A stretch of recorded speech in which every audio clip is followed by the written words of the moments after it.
Hi friends. आज हम लोग फिर से एक बार क्लास में जुड़े हुए हैं और आज हम लोग देखने वाले हैं कि मेमोरी को कितने पार्ट्सों में बांटा गया है और मेमोरी को बांटने के बाद जो है कि क्या क्या इसके कार्य करने के तरीके हैं, कौन किस स्थान पे काम करता है, कौन किस स्थान पे काम करता है। तो इसके बारे में थोड़ी सी हम लोग जानकारी आज लेते हैं मेमोरी के बारे में। और मेमोरी यूनिट्स भी एक चैप्टर होगा, उस पर भी हम लोग चर्चा करेंगे, लेकिन पहले आज थोड़ा सा देख लेते हैं मेमोरी के बारे में क्या क्या चीज़ें रखी।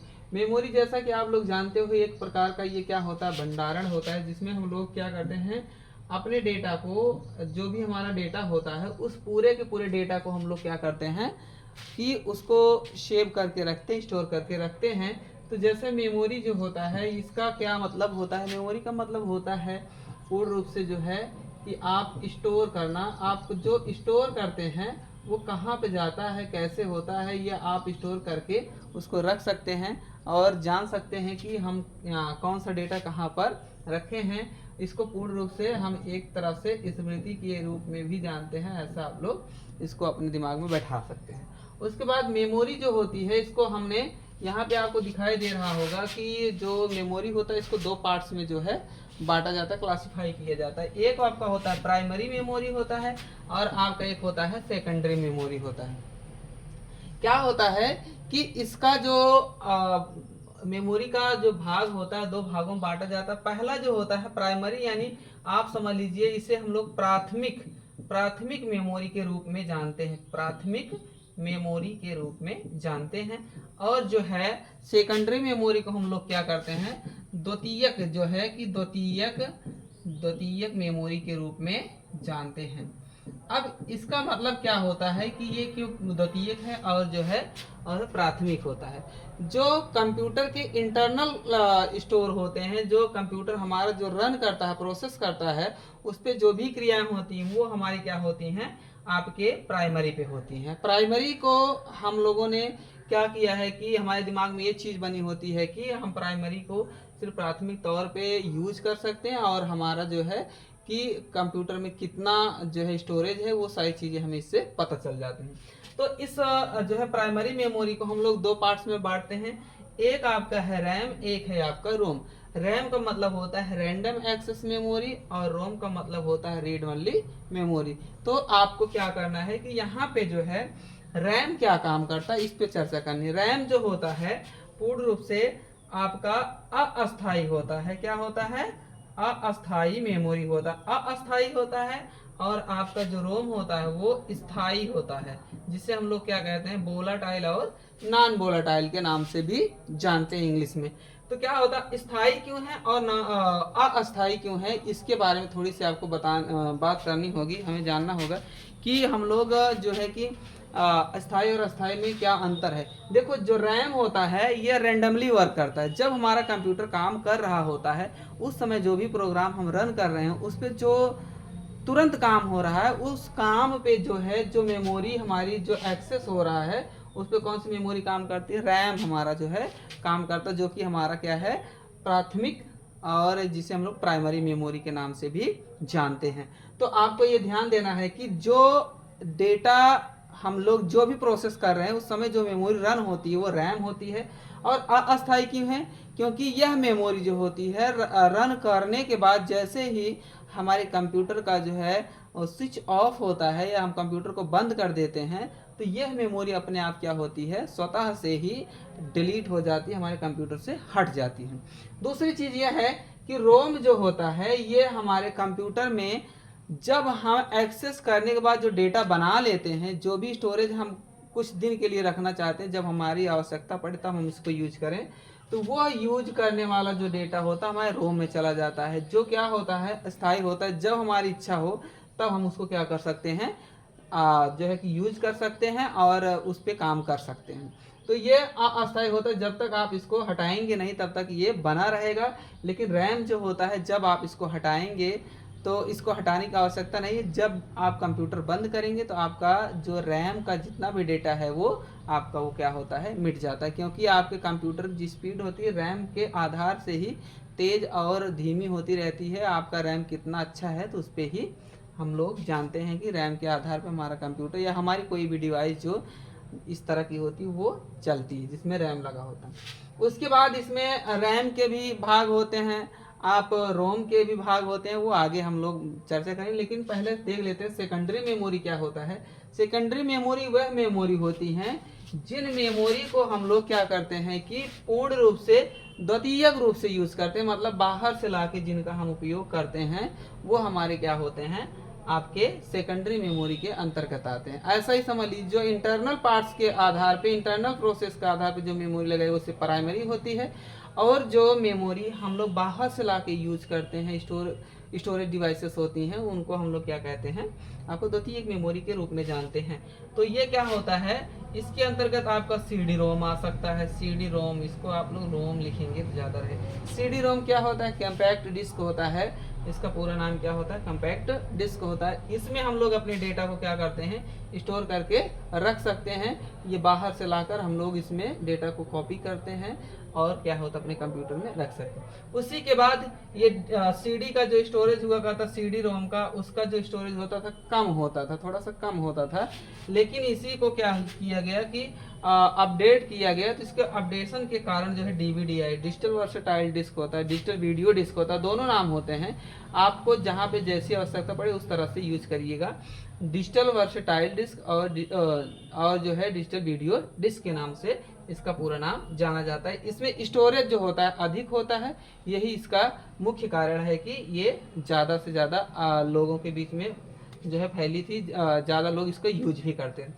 उसके बाद नंबर आता है फ्लॉपी डिस्क। फ्लॉपी डिस्क और हार्ड डिस्क दोनों हमारे क्या हैं, आपके सेकेंडरी मेमोरी के ही पार्ट्स हैं, जिसमें आप डेटा को अधिक तौर पर यूज कर स्टोर कर सकते हैं। स्टोर करने के बाद क्या कर सकते हैं कि अपना जितना भी काम है स्टोरेज का वो आप यहाँ से कर सकते हैं। तो ये यहाँ से ये जितना पार्ट्स है ये आपका क्या है, ये आपका सेकेंडरी पार्ट्स हो जाता है, और यहाँ से आपका जितना पार्ट्स है ये आपका क्या हो जाता है, प्राइमरी हो जाता है। तो आपको ये इतना पता चल गया कि हमारी जो मेमोरी होती है इस तरह से आगे काम करती है। तो आगे चलते हैं, आगे देखते हैं। तो क्या होता है कि जो मेमोरी है उसको हम लोग कैसे क्लासिफाइड करते हैं, कैसे कैसे चीज़ें, यहाँ पे आपको पूरा का पूरा जो है, पूरी की पूरी जो हमारे हिसाब से जितना कुछ आपके लिए ऐड किया जा सकता था उतनी चीज़ों को हमने यहाँ पे ऐड करने का प्रयास किया है। कंप्यूटर में टाइप्स ऑफ मेमोरी जो है, किसके कितने भाग होते हैं, क्या चीज़ें होती हैं,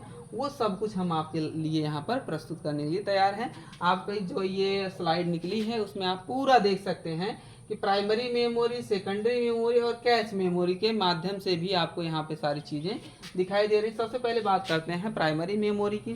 प्राइमरी मेमोरी पे जब भी बात की जाती है तो आपको पता होना चाहिए कि जो प्राइमरी मेमोरी होती है वो अभी मैंने आपको पहली स्लाइड में बताया अभी कि इसको दो भागों में बांटा गया है। एक रैम होता है और दूसरा आपका क्या होता है, रोम होता है। रैम का जो है कि यहाँ पे आपको इमेज दिखाई दे रहा है और रोम का भी इमेज आपको यहाँ पर दिखाई दे रहा है, तो आप इसको देखकर समझ सकते हैं। अब रैम को हमने क्या किया है कि यहाँ पे दो पार्ट्स में रैम को भी बांटा गया है। एक होता है यस रैम और एक होता है डी रैम। आपको यहाँ पे दिखाई दे रहा होगा कि यस रैम और डी रैम। अब डी रैम को भी क्या किया गया है, यहाँ पे क्लासिफाई किया गया है और पार्टों में भी बांटा गया है। Yes RAM, S D RAM, DDR और DDR3, ये आपके क्या हैं, जो है कि रैम के डी रैम के प्रकार हैं। रैम का दो प्रकार होता है, यस रैम और डी रैम, और जो है डी रैम के यहाँ पे इतने प्रकार आपको दिखाए गए हैं। इस रैम के आधार पे आप समझ सकते हो कि जो हमारे रैम होते हैं इतने प्रकार से बांटे जा सकते हैं और इनका अपना अलग अलग सबका काम होता है। उसके बाद नंबर आता है रोम का। रोम का क्या होता है, रोम जो है यहाँ पर आप देख रहे हैं कि तीन पार्ट्स में रखा गया है, तीन पार्ट्स बांटे गए हैं। आपका जो रोम है इसको तीन पार्ट्स में, पी रोम यानी क्या होता है, प्रोग्रामेबल रीड ओनली मेमोरी होता है। ईपी रोम है, erasable programmable read only memory है। उसके बाद फिर क्या है आपका डबल ईपी रोम है, electrically erasable programmable read only memory. अब ये क्या काम करता है, ये क्या होता है, प्रोग्राम करता है। हमारे कंप्यूटर जितनी प्रोग्रामिंग की जाती है वो किसमें स्टोर होती है, पी रोम में होती है।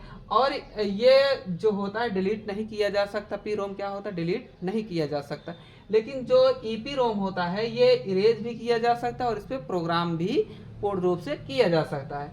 और डबल ईपी रोम में क्या होता है, ये डेटा को जो है इलेक्ट्रॉनिक तरीके से डिलीट कर देता है, जो हमारे कंप्यूटर से पूर्ण रूप से क्या होता है, इरेज हो जाता है। तो ये चीज़ आपको इतना आपका रैम है और रोम है, इसी के अंतर आप यहाँ DDR दे रहे हैं, डबल डेटा रेट 2, 3, 4, 5, ये इस तरह से इसको आपके डी रैम के पार्ट्स जो हैं DDR के, उसको भी क्या हुआ है, बांटा गया। उसके बाद नंबर आता है यहाँ से आपका जो है कि सेकेंडरी मेमोरी का। सेकेंडरी मेमोरी के अंतर्गत जो भी आपके जितने भी हमारे क्या कहते हैं कि मेमोरी के प्रकार और डिवाइसेस होती हैं, उनके बारे में बात कर लेते हैं। सबसे पहले अगर आप यहाँ देख रहे हैं तो सेकेंडरी मेमोरी के अंतर्गत क्या क्या चीज़ें आती हैं, जैसे यहाँ पे आपको दिख रहा होगा ऑप्टिकल है और मैग्नेटिक है, मैग्नेटिक टैप्स हैं, ये सारी चीज़ें क्या हैं, CD रोम अभी मैंने वहाँ पे बताया भी था, DVD। अब इसके अंतर्गत ये सारी चीज़ें आती हैं और DVDR आता है, DVDRW आता है, ये सब क्या है, ये आपके सेकेंडरी मेमोरी के ही पार्ट्स हैं। इसी के अंतर्गत आपका कंप्यूटर जो है डेटा को स्टोर करके रख लेता है, जो आपका क्या होता है, अस्थायी तरीके से बना होता है। जब आपकी इच्छा हो तब आप उस पर एक्सेस कर सकते। कैश मेमोरी क्या होती है, इन मेमोरी के अंतर्गत कुछ कार्य करते वक्त हमारे पास कैश मेमोरी जो ऐसा डेटा होता है जो अवांछनीय होता है, वो हमारे पास बन के आ जाते हैं, तो हम लोग उनको भी एक प्रकार से जो है कि मेमोरी की ही श्रेणी में रख देते हैं कि वह मेमोरी के रूप में हमारे बीच में रहता है। तो ये क्या हुआ कि जितना भी आपको यहाँ पे हो सकता है उतना चीज़ आपको यहाँ पे दिखाई जा रही है, आप इसके माध्यम से सारा का सारा आप देख सकते हैं कि क्या चीज़ें आपके बीच में रखी गई हैं। आगे जो है अगर देखा जाए तो आगे की स्लाइड में यहाँ पे दिखाई दे रहा है कि मेमोरी के जो कार्य हैं कैसे होते हैं, क्या चीज़ें होती हैं। मेमोरी को कंप्यूटर की मुख्य में जो प्राइमरी मेमोरी होती है, कंप्यूटर की सिस्टम मेमोरी, मेन मेमोरी, सब के रूप में इसको हम लोग जानते हैं। उसके अंतर्गत मैंने अभी भी बताया कि आपको रैम और रोम आते हैं। रैम और रोम के आधार पे ही क्या करना है कि आपको अपने प्राइमरी मेमोरी को बांट देना है। ये आपका क्या है, ये आपका जो है रैम है और ये आपके क्या हैं, ये किसके अंतर्गत आते हैं, रोम के अंतर्गत आते हैं। जो रैम होता है जो रैंडमली हमारा वर्क करता है, ये डिवाइस करती है, और जब हम डेटा को कलेक्ट कर लेते हैं, जब स्टोर हो जाता है तो हमारी ये डिवाइस हमारे जो है यूज में आती है। और सेकेंडरी मेमोरी के अंतर्गत क्या होता है, ये बाह्य डेटा होता है जो अस्थायी रूप से हमारे पास सेव रहता है, और सेव होने के बाद क्या होता है, इस डेटा को हम संग्रहित करके किसी भी स्थान पर क्या कर सकते हैं, एक्सेस कर सकते हैं।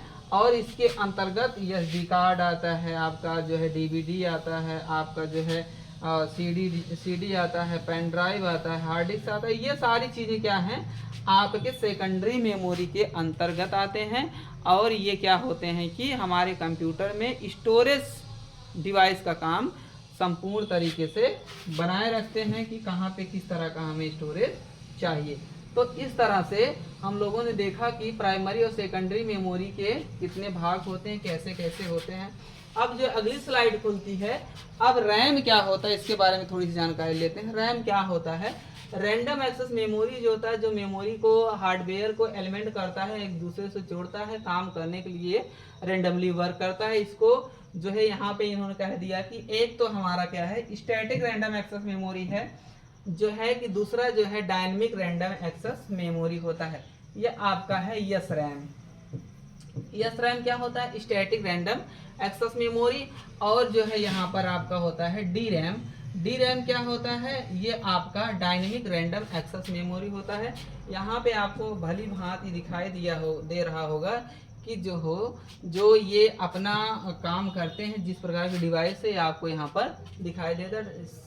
यहाँ पर रैम बहुत सारे ट्रांजिस्टर से माध्यम से अपने डेटा को ट्रांसफ़र और जो है कि अंदर लाता है या निकालता है, इनपुट करता है, आउटपुट भी कर सकता है। उसके बाद क्या है, यहाँ पे डायनेमिक है, ट्रांजिस्टर और कैपेसिटर की सहायता से ये बना होता है, बनकर स्टोरेज डिवाइस का काम करता है। इस चीज़ को आपको याद रखना है। फिर आगे चलते हैं। आगे क्या होता है, रोम क्या होता है। रोम जो होता है, यहाँ पे आपको दिया है कि रोम हमारे पास किस तरह से काम करता है।